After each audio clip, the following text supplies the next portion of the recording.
When I woke up this morning, I was feeling pretty dangerous. All right, yeah, our roster looks great on paper. Whoop-de hell. All right. But at the end of the day, we better be a good team. And you start building that during this time of the year. Get your sorry ass up! Get your sorry ass up! Doing a lot of talking with somebody that ain't do today. Doing a lot of talking. Do you think you're better than Darrelle Revis is right now? I'm better than you. My 24 years of life, I'm better at life than you. Dave! Time to go to work! I ain't 36. I ain't never seen you before. Hop. Better go tell the coach you need some help. We gonna expose you, boy. All right, we coming at your ass. Welcome to the Fantasy Football Roundtable. Let's go! Let's go! What's going on, ladies and gentlemen, and welcome to another episode of the Fantasy Football Roundtable Podcast, proud members of the Full-Time Fantasy Podcast Network. You can find them at FTFPodNet on Twitter. You can find me, your host, Matthew Burning, at SportsFanaticMB on Twitter. We are just one of a ton of great podcasts associated with this network, though, some of which are Jim Day of FF Champs, Corey Parsons and Dr. Roto from SiriusXM Radio, Mr. Bob Lung, the award-winning Fantasy Football Consistency Guide and the creator of the Midwest Fantasy Expo, Dwayne McFarland, Blake Sullivan, and a ton of great others, and you can find all of us on FullTimeFantasy.com, your one-stop shop for all of your fantasy news, advice, and strategies. We at the Roundtable are also excited to be partnering with ExpandTheBoxScore.com. You can find them at XTBoxScore on Twitter. They have some of the most advanced stats in football, baseball, basketball, and college football. College football stats are extremely hard to find.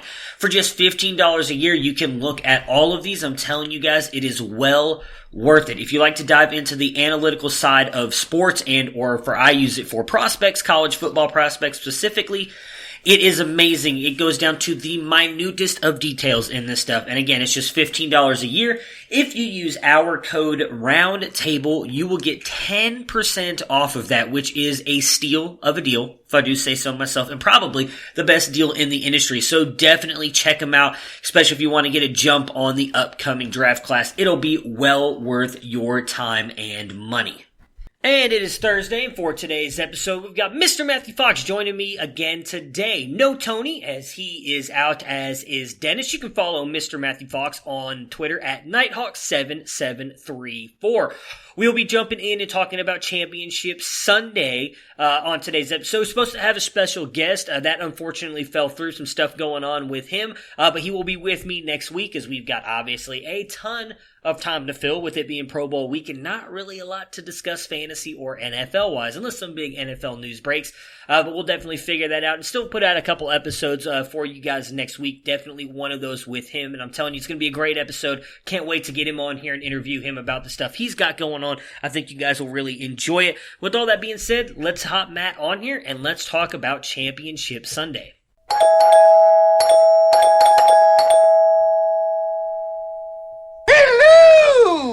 And as I mentioned there in the intro, we've got Matt back with us again on Thursday. Just the Matt's rocking out today, as we are going to preview Championship Sunday. We've got the two games, obviously, Chiefs and Titans and Packers and 49ers.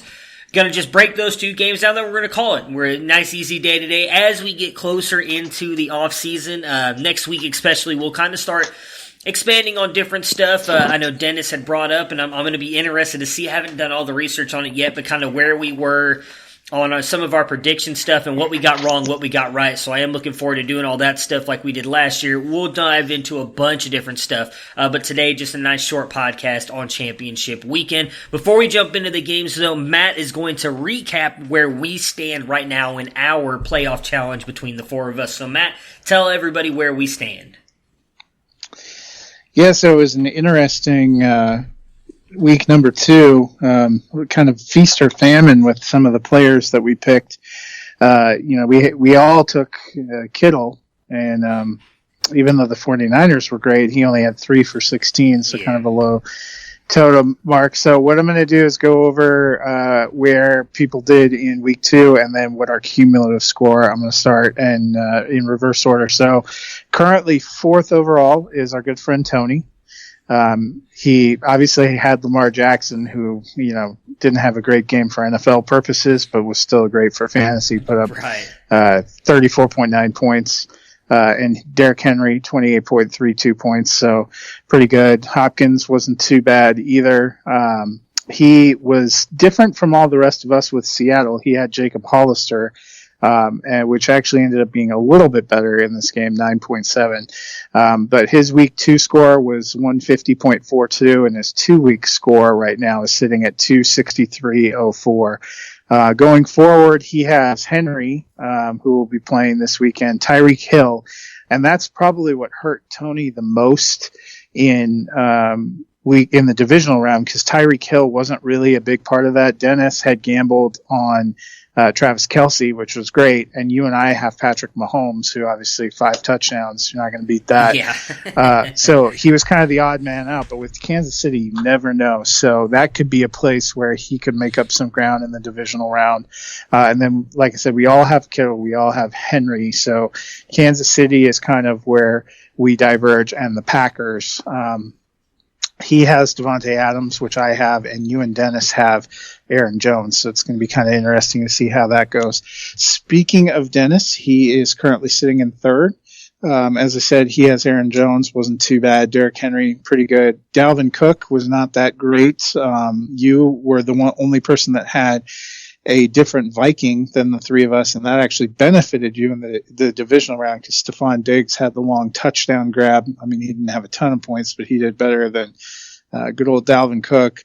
Fortunately got some PPR points, but wasn't great. But Dennis obviously had Travis Kelce as well, who put up 41.4 points. So he ended up with 164.22. And he has 273.38 over the 2 weeks, so just about 10 points up on Tony. Second place is you, my friend. Great week for both of us who went with Lamar Jackson and Patrick Mahomes at quarterback. Mahomes was the high water mark. Remember, all touchdowns in this competition are 6 points. So throwing 5 passing TDs was 30 points alone for Patrick Mahomes. He finished with 48.14 points. And like I said, Stephon Diggs had that 41-yard touchdown grab, so he finished with 13.7, gave you a little bit of a bump, which is nice because the week before Diggs had struggled while Dalvin Cook was all over the place.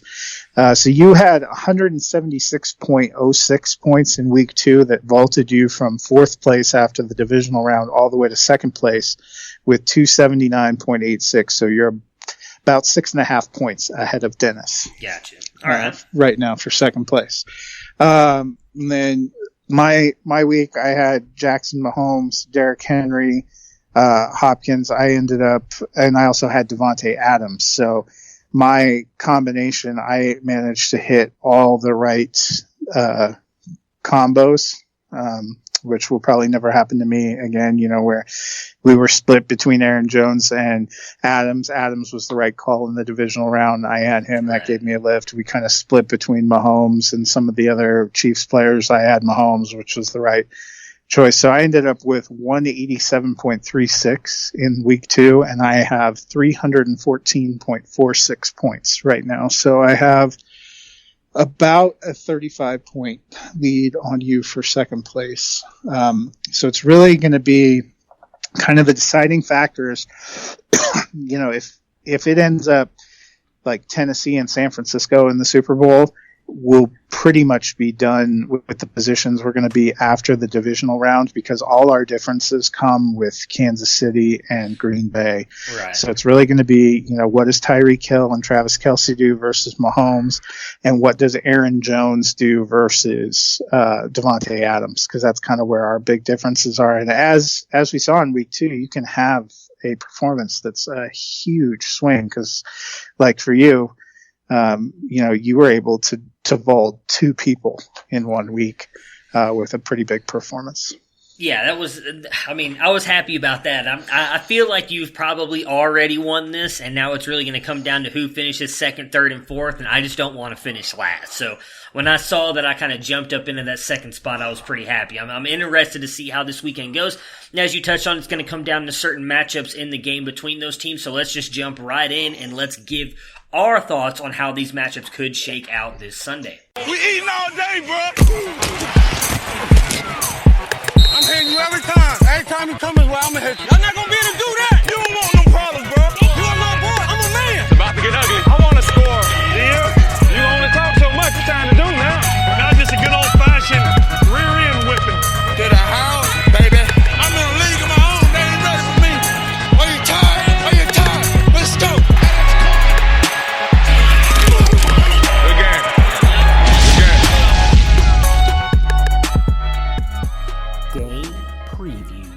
So the early afternoon game on Sunday is for the AFC Championship between the Titans and the Chiefs. The Chiefs are getting 7 points in this one and being given the 75% chance to win this game. Both these games are actually rematches from earlier in the season. The Titans won the matchup earlier in the year.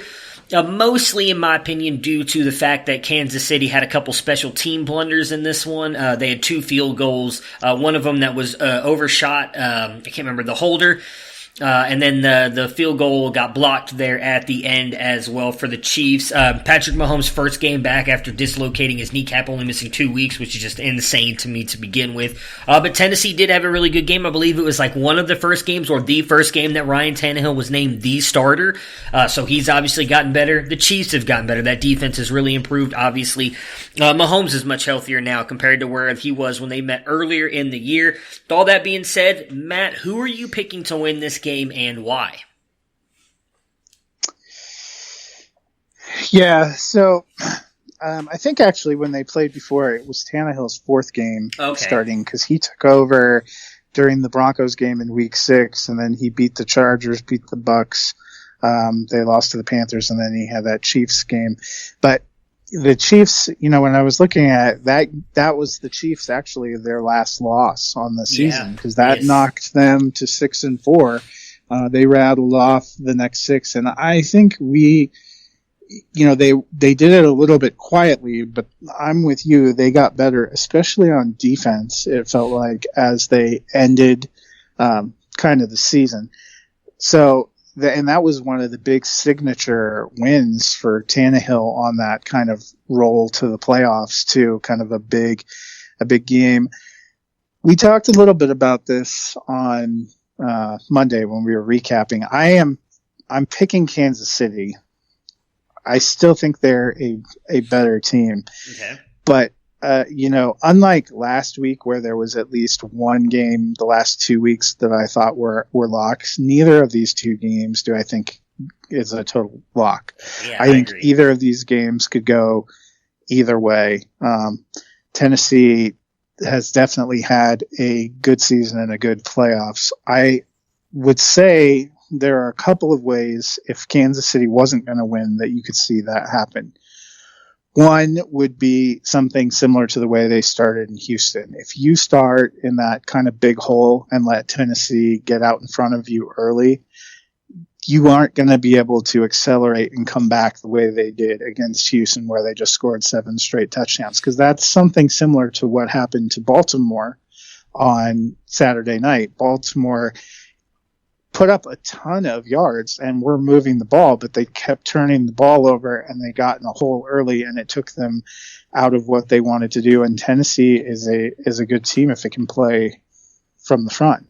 The other way I would think that the Chiefs, you would think the best path for the Chiefs would be to come out hard and score a lot of points and turn it into a track meet. But what gives me a little bit of a pause is even though I think Kansas City is better than they were when these teams met in November, that was a track meet game. That was a 35-32 game. Patrick Mahomes threw for 446 yards and 3 touchdowns. Tyreek Hill had 11 catches, 157 yards, was going all over the place.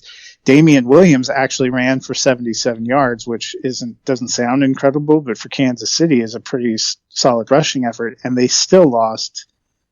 Tennessee was able to stay with them, even though Tannehill's not the kind of guy that's going to go throw for 300 or 400 yards. He did enough, and Derrick Henry was still able to bust free and go for 188 and 2 TDs. So even though I think the best path for Kansas City is to probably try to make it an up-tempo, high-scoring game to try to push Tennessee off of a rushing offense, we saw that not be successful when these 2 teams met before. So those are the kind of things that give me a little bit of pause. I still think Kansas City is going to win. I think I picked them 31-27. But, it's definitely not out of the realm of possibility they could get beat. I mean, Tennessee, the last 3 weeks, has gone to Houston, to New England, and to Baltimore, and won in each place, beating a division champion on the road. If they did that in Kansas City, they would sweep them all for the AFC. Yeah. So I'm with you. I do think that the Chiefs win, and that is who I am picking in this one. But as you mentioned, I wouldn't be surprised if it went the other way. I think the way Tennessee plays is perfect in beating Kansas City. I do think it's funny.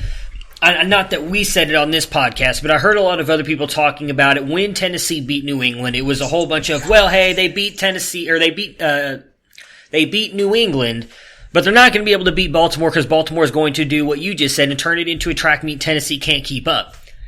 Tennessee was actually the one who, in a way, kind of turned it into a track meet because of their turnovers. They are very good at creating turnovers, and they're very good at playing defense. You know, one of the things in the reason Baltimore lost as well is that they went for it on fourth down multiple times, and Tennessee stopped them. And that's not an easy thing to do on just a decent offense to stop, especially on those. It wasn't like Baltimore was trying to complete like 4th and 10s. It was like 4th and 1, 4th and 2, 4th and inches, and Tennessee was able to stop them. That's not easy to do when you have a guy like Lamar Ingram is what I was going to call him, Lamar Jackson, in the backfield with everything he can do. So I love Tennessee's defense. I do think that they're going to be able to keep it a close game. Only reason I am taking the Chiefs is because I just feel like Patrick Mahomes is going to get it done.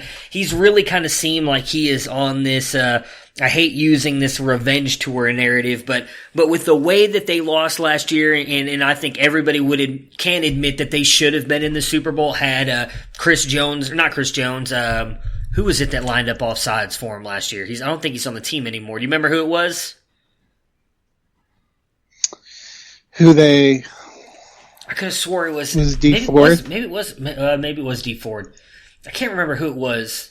Because Ford left, right? Ford's with the Niners now. Yeah. Okay, so it must have been Dee Dee Ford. Niners. Yeah, and he lined up offsides, and not even on top of that, I can't remember what the call was. Was that the call where Brady threw the pick? That would have been a pick six, and then they overturned it? Whatever happened, I can't remember now. Yeah, it was something like that. But the 49ers win, or not 49ers, now I'm all messed up. The Chiefs end up winning that game, they go to the Super Bowl, they probably end up winning it with as bad as that game kind of went with New England and the Rams. So I do think that they are really trying to get it, and I honestly kind of hope they do it just for Andy Reid's sake. I mean, I'd love to see him win a Super Bowl. I think he's one of the best coaches we've had in the game for a long time. So before we move on to the NFC, I kind of want to just base it by position. So if you had to pick the one quarterback you would trust the most, I would assume it would be Patrick Mahomes. And is it close, not close at all between him and Ryan Tannehill for you?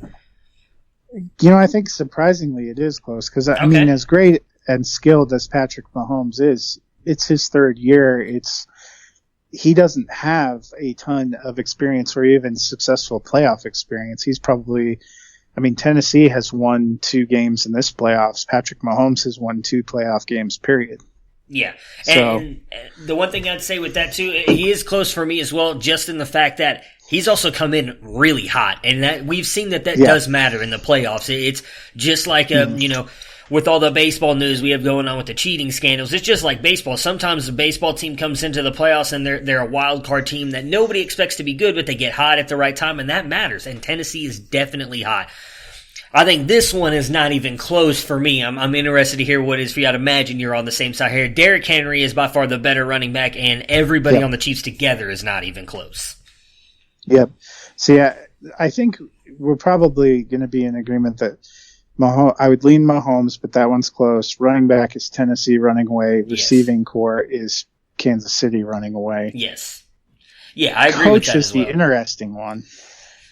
Yeah, I agree. So before we get to coaches, let's go defense. For me, I actually think it's Tennessee, but it's really close. As you touched on, I know I mentioned too, Kansas City's defense is gotten better, but I would probably take Tennessee's defense a little bit more. So what about the coaches? Because you brought that up. Because Andy Reid is obviously very well respected. Probably one of, I would say, you'd put him in the top 10 of coaches in the NFL right now, especially his offensive mind. But what Vrabel has done, not just with this Tennessee team, but with that defense, I feel like some people are going to say it's almost heresy to say that he's right there with Andy Reid, but I kind of feel like he is with the way he's got this team playing. I think he is right there. I think it's almost the exact same way I would put quarterback. I would give Reid a slight edge going in here. I mean, it's hard to deny his experience and what he's done for so long. But tied up in that, for me, is he has a real checkered history when it comes to playoffs. He has experience. That's true.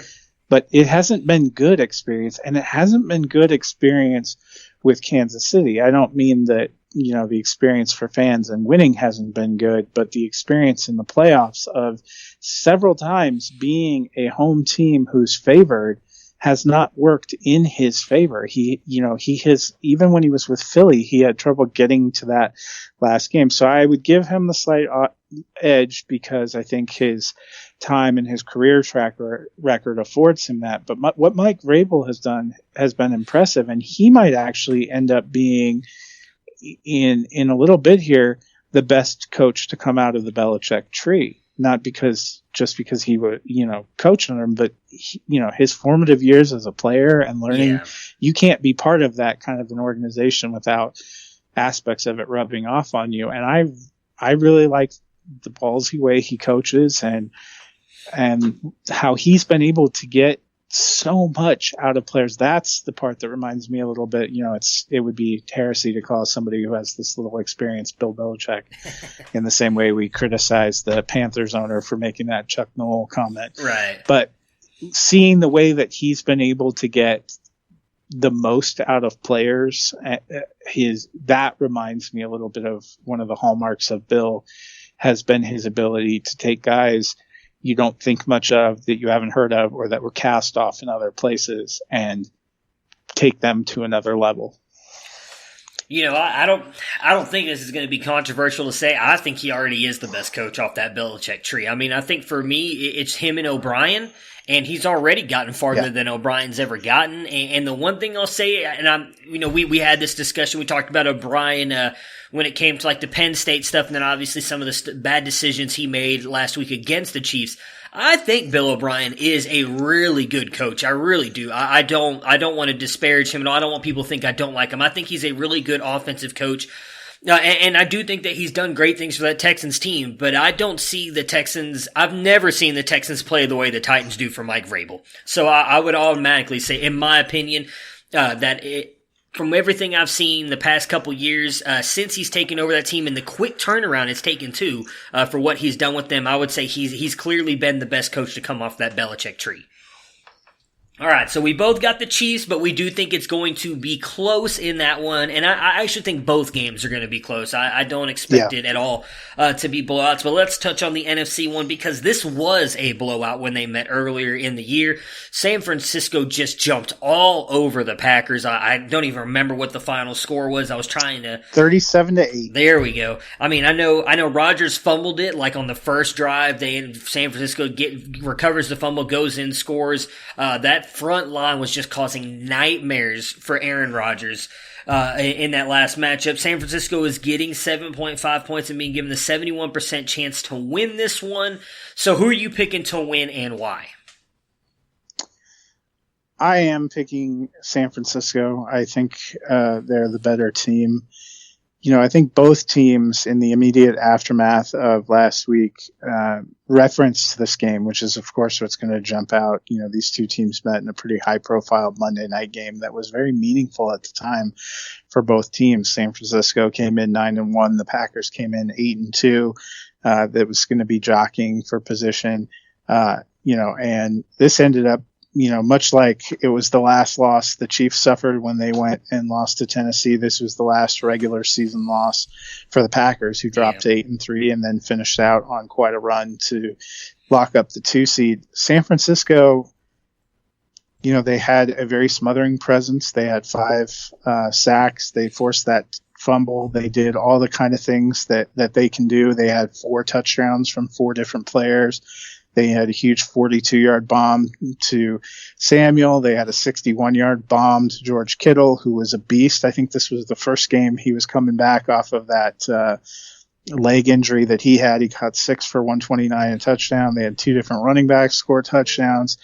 They basically just kind of manhandled them all night. They had a 23-0 lead at the half, and Rodgers didn't throw a lot of picks, but just couldn't get a lot done. Only had 104 yards passing, 2.9 yards per carry for Aaron Jones. It was ugly. Both teams kind of coming off the divisional playoff win, were quick to say they don't think it's going to be that kind of lopsided performance, that these are two different teams in two different places. And I think the Packers will have a better showing, but we saw this very same kind of suffocating effort is what took apart the Minnesota offense last week. And, on Monday, I talked about, I don't think we can judge Kevin Stefanski and that Minnesota offense based on one tough playoff game with a team that just came ready and loaded to take them apart, smothering the running game. You could very well see that same thing happening to the Packers. I don't think the Packers and the Vikings are that different on offense right now, aside from the prestige of their quarterback. And San Francisco, when their defense is going, we've seen them just take great offenses apart. They did it to the Rams. They did it to the Packers in the regular season. They did it to the Vikings last week. They've done it to a bunch of teams. And while I think the Packers will be better, and I think this game will be more competitive than the last time they met, I just don't think the Packers are quite good enough to overcome that team. They would need Garoppolo and San Francisco to really start spinning out and turning the ball over, which doesn't seem to be something that they do much. Yeah, so the interesting thing for me on this game was I feel like these teams are both very similar. And part of that might be the fact of, I don't know if anybody watches different shows. Like I watch, excuse me, Good Morning Football every once in a while on the NFL Network, and I was actually seeing a thing where Peter Schrager ran over how like the 6 degrees of separation between these two teams, and how much is just intertwined in these two teams. And I do think that they're run very much the same way. I'm going to pick the Packers to win it. And it took me a long time to get here. I really thought when this matchup first happened and when it was kind of decided Sunday night with the Packers kind of holding off Seattle to win it, in my mind at that point, I was like, the 49ers are going to blow them out again. I don't see it being close. As the week has progressed, I've looked more and more at it. And the one thing I will say is I trust Rodgers and I trust LaFleur to make changes on the offense, to not make it to where Rodgers is having those 5-step drops. Because we both know, especially from that first matchup, those guys are going to pin their ears back and come after Rodgers. They had so much success last time, and against one of the better offensive lines in the game as well. I believe when I was looking at it earlier today, Green Bay is in the top 5. They may even be number 1 in allowing Rodgers time to pass the ball. Like, their offensive line has been outstanding this year. So I do think they're going to try and make some changes to the game plan to allow Rodgers to get the ball out quicker.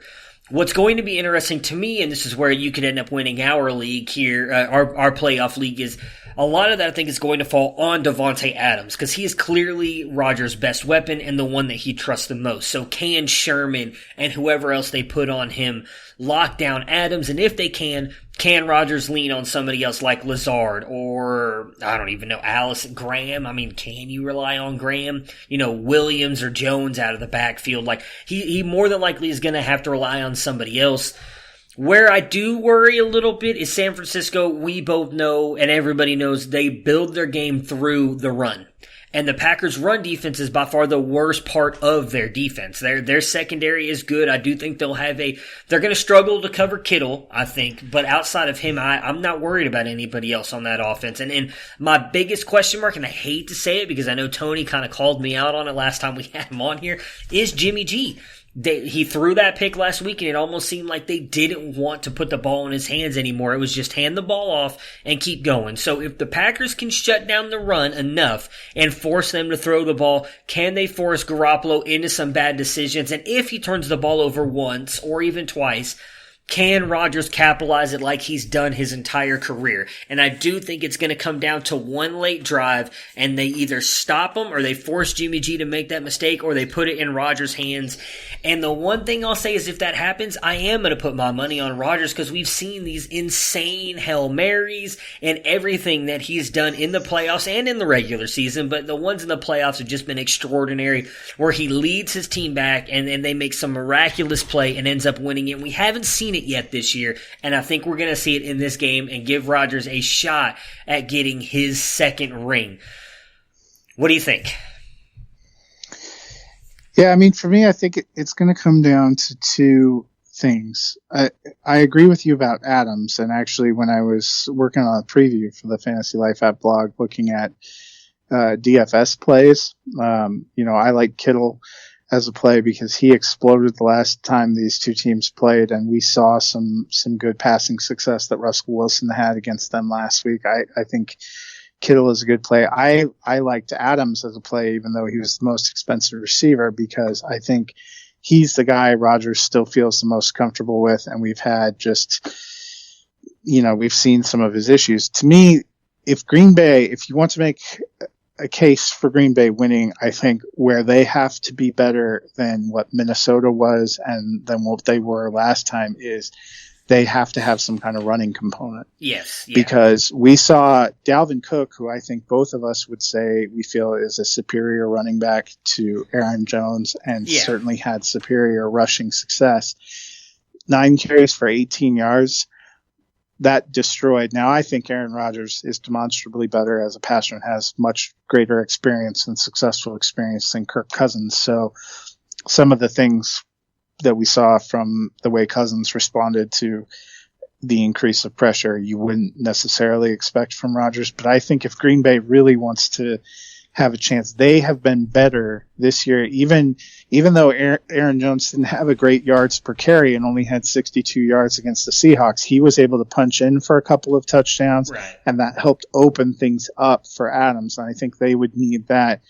What concerns me a little, you referenced LaFleur. That is where I lean totally. I much greater trust in Kyle Shanahan and Robert Saleh to make changes and dominate the game than I do in LaFleur. Okay. I have more confidence in Aaron Rodgers maybe trying to figure something out and calling his own plays and making adjustments on the field. LaFleur has had an okay season, but when we did those rankings, I dropped him to the lowest of the NFC coaches, in my opinion, for a reason. And I haven't seen anything that really, so that is a place I would give an edge to San Francisco. So I get the Shanahan part because actually I haven't even had a chance to touch on that yet. Shanahan has owned Mike Pettin every time they've played each other, which does worry me a little bit because obviously for those of you who don't know, Mike Pettin is Green Bay's defensive coordinator. But why Salah? Where does the trust come from him? Not that I'm not saying anything bad about him. He was honestly one I was kind of hoping would get the Browns head coaching job because I think he would do great things for that defense. Like I'd love to see Ward, and if they bring Schober back, Garrett, Ogunjobi, all those guys playing for Salah, I thought they'd be fantastic. So I like him, but we haven't seen him in this spot either. Like Kyle Shanahan does obviously have some playoff experience, made it to the Super Bowl with the Falcons. As I said, if you go back and look at his record of every time he's played Mike Pettin, he's pretty much owned him. So I would say I'd be worried more about Pettin making adjustments to Shanahan than possibly LaFleur to Salah. So what is it about Salah that gives you the confidence that he's going to make any kind of adjustments that LaFleur makes to him? The way that he has gotten this team to play, I actually thought he did a fantastic job last year despite depleted talent and some injuries. Was able to do some great things, but at times this San Francisco defense has just simply been incredible. And even last week, Cousins was able to hit that big play to Diggs early in the game in the first quarter to kind of tie things up. And after that, Minnesota couldn't do anything. They adjusted and they took them apart.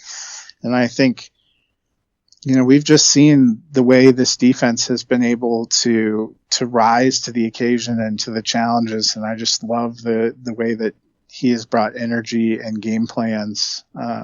And I've just been really impressed. And I think they have some really impressive personnel. They had a plan a few years ago. They've talked about it a few times. They've heavily invested in improving that defensive front seven and seeing that as a path to success and finally getting a payoff this year. I think between the talents and the coaching, if I had to bet on one of those two guys, that's who I'm betting on.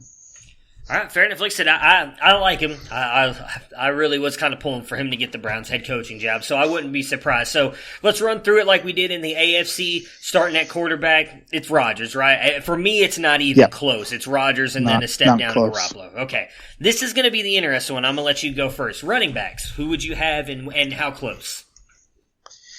If I had to pick one single running back, I'd probably take Aaron Jones over the field. But if we're talking about a group, I think San Francisco's group, all told, is more impressive. Okay, so I agree with you somewhat. I would take Aaron Jones as well. It's close for me. And I would still take the group. I like what the 49ers are able to do. I just don't know what you're getting out of Coleman and Breida anymore. I think it's really all Raheem Mostert. Like, Coleman's looked good at times, but then it seems like the next week he struggles and he can't do anything. Aaron Jones, for the most part, while you mentioned her, hasn't been spectacular. He's had, for the most part, a good season, and I do think that he's kind of coming on a little bit. As you said, he kind of opened it up late there in the Seattle game when he punched in those touchdowns. And I do think Jamal Williams, when used right, is a very good weapon for them out of the backfield as well. So I would take the Packers, even if it was the group as well, and I would put them just slightly above the 49ers. Not much separation, but I put them just above them. What about wide receivers for you? So usually receivers, we're counting tight ends as well. Yes, the whole group, yeah. So it's very similar to my last. If I had to take just one person, I think Davante Adams is obviously the best pass catcher. But if I'm taking a group, Samuel, Sanders, Kittle, role players like Bourne, I'm taking San Francisco as a group because aside from Adams, who do you have any trust in Green Bay? I mean, we saw Jimmy Graham make a decent third down play last week. If this was 6 years ago, I'd be on the Jimmy Graham train. But we've waited for one of those other receivers to step up, and it just hasn't happened. Yeah, I'm with you. I would say, obviously, Davante Adams, absolute stud, and I don't mean this in any kind of slight toward him, but I would say with the way Kittle plays, he's not much lower than Adams, and then you add in everybody else that San Francisco has. I'm right there with you. It's not even close. Defense, it's San Francisco. For me, I don't think it's a huge step down to Green Bay, but it is a bit of a step. So it's San Francisco, a little bit of a step, and then Green Bay. Do you agree with that, or is there a bigger separation for you? Yeah, I think Green Bay has made some great strides on defense. I love the talent and the defensive coordinator. I think for San Francisco, it's hard to argue that Green Bay should be above them, but they are an underrated unit, probably in the same way we've talked about pre-playoffs. Both Tennessee and Kansas City were kind of underrated. I for sure didn't give Tennessee enough credit. I don't think people give. Green Bay has made serious strides on defense, which is one of the reasons they're 13-3. Oh yeah, absolutely. And then coaches that I know we both agree on this one. Shanahan, I don't want to say miles apart from LaFleur, but it's a step down before you get to LaFleur. Yeah, I don't think any of them are necessarily miles apart, and I wouldn't say I think LaFleur or Saleh from our last argument are miles apart. It's just I like what San Francisco has done and the way that they've approached things and the way that they've put their game together. I think Green Bay at times, for the talent that they have sort of disappeared. We saw both games against Detroit were kind of in a funk that they pulled it together at the end to win.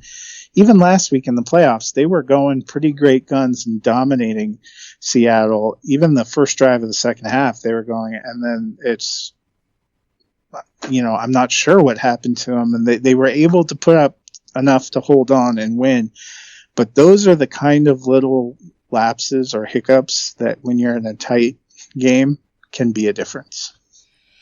Yeah, so for you, you have got it Chiefs 49ers, which I think would obviously be a phenomenal Super Bowl. I've got Chiefs Packers, which is actually the very first Super Bowl ever, so that would be interesting to me as well if that happens. Packers obviously won that back Vince Lombardi days. So let's go. I'll go your route first. If it were to end up being the Titans Packers, do you think that would be a good Super Bowl? Just quick thoughts on it before we close out the podcast. Yeah, I mean, I really think any combination of these four teams is going to be exciting and energizing, in part because it's going to be something completely different. This is a fun year in that there's no chance we're going to get the old guard. I would say any of these 4 teams that get in, while Rodgers has a Super Bowl ring, it's been a long time. But any of these teams that get in would be something fresh and exciting. And I think any of these matchups would be interesting. Yeah, I'm with you. I'd love to see it. I can't even say anything bad about Tennessee because they've been so good. I actually think they'd be a good Super Bowl as well. So I'm with you on that. All right. Before we cut out of here, if you had to see whether it's just one player, team, coach, whatever, one person that you want to see hoist the Lombardi in 2 weeks, who would it be? I'd like to see Kyle Shanahan. Okay. I think he's an underrated guy who's gotten some tough breaks. I've always liked him. I loved his dad. Obviously, you can't be a Denver fan without owing a great debt to Mike Shanahan. I think Kyle took a lot of flack for that 28-3 Patriots comeback. Yeah. And what he's done hanging in there through a couple of really tough seasons in San Francisco, where injuries and kind of having to completely overhaul a roster caused a couple of real tough seasons. What he's been able to do putting this team together, I would be really happy about that. Yeah, I'm glad you brought up that the 28-3 things. I was going to say, if he is hoisting the Lombardi, I know a bunch of people in Atlanta, Georgia, they're going to be shaking their fist at the air because they're probably not going to be happy. I would think. I don't know. I'm in a league with a Falcons fan who, I don't want to say he necessarily blames the whole thing on Kyle Shanahan, but he doesn't love seeing that guy have success because he does feel like they should have just ran it on that third down, and they probably end up winning that game. So that part of it is what it is. I think for me, I'm torn, and I hate to give a tied answer here, but I would love to see Rodgers or Reed lifted. As I mentioned earlier with Reed, he's Ben, obviously, we both kind of talked about it. Well, he's had that, it seems like one big mistake every single playoff that have cost him something. And this last one last year, I don't think anything he did cost him. It was more some players on the field. But we've seen a couple of years ago, I believe it was when Alex Smith was running being the quarterback in San Francisco. He didn't call timeout quick enough, or he kind of let the whole play clock lie down. There's a couple times in Philly where he's just made bad play calling decisions or bad time management that's always kind of stuck with him up until he came to Kansas City. So I'd love to see him get that because he's always kind of seemed to have Bill in his way, and Bill is not in the playoffs now. So this is kind of like his clear shot. Yeah. And then the same thing really for Rodgers, and that I think he's one of the best. I know a lot of people are going to say this is crazy to say. I think he's a better quarterback than Brady is. I know Brady's got 6 rings, but I think from everything I've seen Rodgers do on the field, he's a better quarterback. I'd love to see him get another ring, and I do feel like his chances are quickly are dwindling here. He's not going to have a lot more shots to get back here. So I'd love to see him lift it one more time as well. And I love Devontae Adams, so I'd love to see him get a ring as well. But the Kyle Shanahan thing, just before we cut out of here, I am with you on Kyle Shanahan. Go ahead. The one that would probably be also the most fun, not for a rooting interest, is to see Ryan Tannehill. Oh, after basically being jettisoned. I always had a little bit of affinity and respect for Gase because I thought he did some nice things in Denver. Right. But seeing all the players that he basically decided were trash in Miami and the success they've had, I think Tannehill winning a Super Bowl would be a pretty feel-good story too. Oh man, wouldn't that just perfectly recap the 100th year of the NFL? A guy like Ryan Tannehill coming in and winning the Super Bowl. I'm telling you, Super Bowl MVP Derrick Henry. We might have to take a month off podcasting. No, if it happens, we will have to. Yeah, it'd be amazing. But I'm looking forward to this weekend. Hopefully I can get a couple of my guys going. We have such a similar lineup, though. I don't know if I'm going to be able to separate myself. So I really do think that you've got it won. But I'm interested to watch the games. I can't wait to talk to you on Monday and breaking these things down. So Matt, have yourself a good weekend. Enjoy Championship Sunday, and I will talk to you soon. Yeah, and either way, I'm going to Disneyland. So that's how I'm celebrating we leave Monday morning, so Okay, so I won't. I'll take my on Monday. I'll take my champagne shower and then head off. Well, all right. Enjoy Disneyland, and I cannot wait to talk to you when you get back. Yep. Have a good one. Prepare for glory. I don't know if you got your popcorn ready. Do you got your popcorn ready? I came out the womb, I was ready. And he's hit the end zone for an unbelievable touchdown. I would be honored if you played football for this team. Throw it up above his head. They can't jump with me. Golly. Oh, they tackle him at the 40-yard line. Who can make a play? I can. Who can make a play? I can.